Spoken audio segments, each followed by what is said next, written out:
Now, having a derivative and looking for the function or looking for the antiderivative um, comes with a plus c. It always does. Here's an example, right? If I've got the derivative is equal to x plus sine x, then the function itself must be, let's take the antiderivative. Well, for sum, I can do just each piece. So the x turns into an x squared over 2, and the sine x turns into negative cosine x, right? The derivative of sine x is positive cosine x. The antiderivative of sine x turns out it's going to be negative cosine x. You know, going backwards from Calc 1, the derivative of cosine x was negative sine x, so the derivative of negative sine x is positive cosine x. Anyway, you've got that antiderivative, but then there's always a plus c because I didn't say anything. I don't know what plus c it needs. There's the whole family of functions here whose derivative is equal to that thing. However, there are times when you know something. There will be examples, many that we do here this quarter, where you have what's called initial values. I might say that I also want to have happen that f of some starting x value, and I'm going to just pick 0 for now, is equal to some given y value. So if you're looking at the graphs of all of these things, all the difference is the plus c moves the graph up or down. This is kind of a parabola that's wavy because it's got a sine curve on it.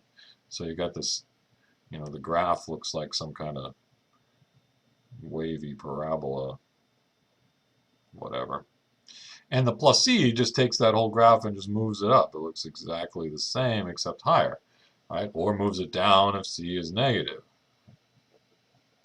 To say that f of 0 equals 3 says that one of this family up here when, at 0, comma 3, at this point here, there's one of these graphs that goes right through that point. And what we want to do is find the c that works. So once you've found the antiderivative, the general antiderivative, you then plug in your initial condition here. So plugging in a 0 for x, I should get a 3 for the output. So 3 should equal 0 squared over 2 minus the cosine of 0 plus c. Okay. Well, 0 squared over 2, I can handle that. Cosine of 0, got your graph of cosine curve here. Cosine of 0 is 1. So bring the 1 over. 4 is equal to c. So where the general antiderivative looks like that, I now have a specific antiderivative that also satisfies that initial condition up there. So the answer that I want here is f of x equals x squared over 2 minus cosine x plus 4. Right? I calculated that c equals 4. That c right there is 4.